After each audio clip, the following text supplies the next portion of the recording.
Good evening. So, my legal topic is the Landmark Act with respect to matrimonial relief provided to a Muslim wife.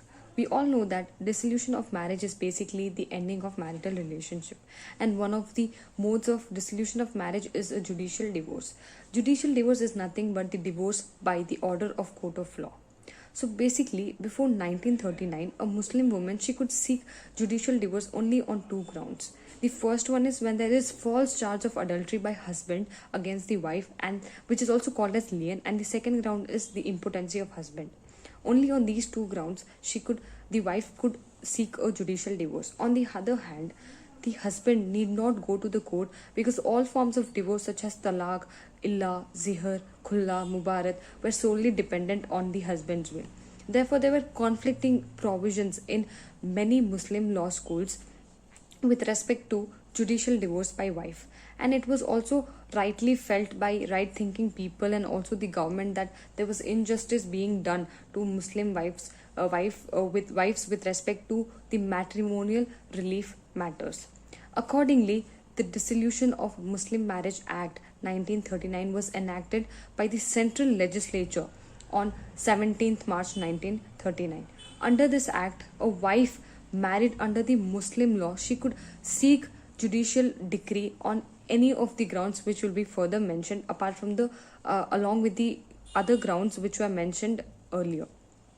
So this act is applicable to all the wives who are married under this Muslim law, irrespective of which Muslim school or sub school they belong to. So section 2 of this act, it mentions about 9 grounds based on which a Muslim wife can obtain a decree of divorce. The first one is the absence of the husband. So if the husband is not known for 4 years, from the past 4 years, then dissolution of marriage decree on this ground will take effect after the 6 months from the date when the decree was passed. And if within these 6 months the husband appears in person or through an authorized agent, then court, if satisfied from the same, will set aside the judicial decree. The second ground is the maintenance part. So basically, if the husband fails to maintain his wife for 2 years, then wife can obtain a judicial decree. And here no defense will be available to the husband on the grounds of poverty, unemployment, bad health.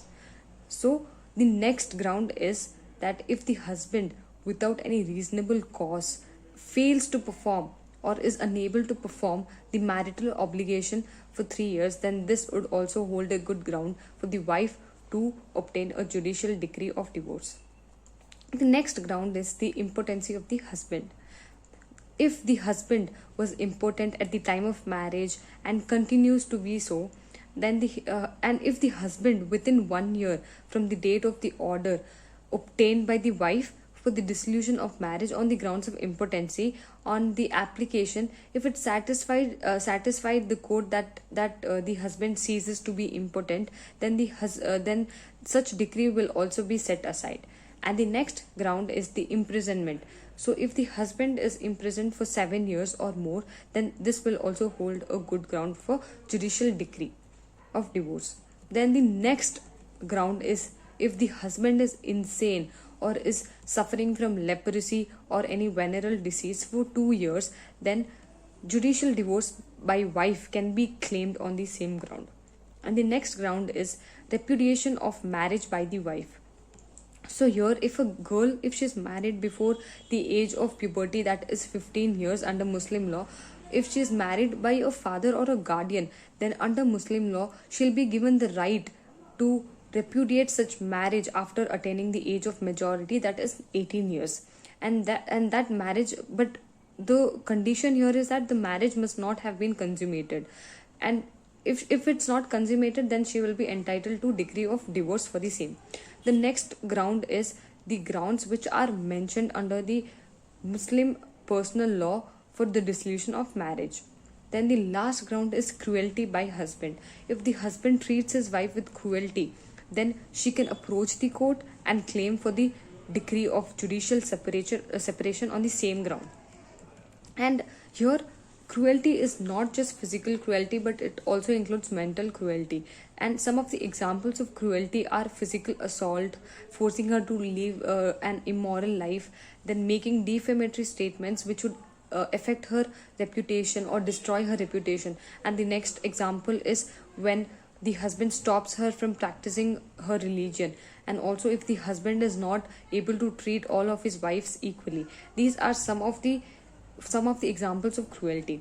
So to conclude, after the 2017 landmark judgment, which is the Shaira Banu versus Union of India case, it declared triple talaq unconstitutional under Muslim law, and both the husband and wife, they are given equal rights to dissolve the marital relationship. Therefore, we can say that this act can be considered as the landmark act with respect to matrimonial relief given to a Muslim wife. Thank you.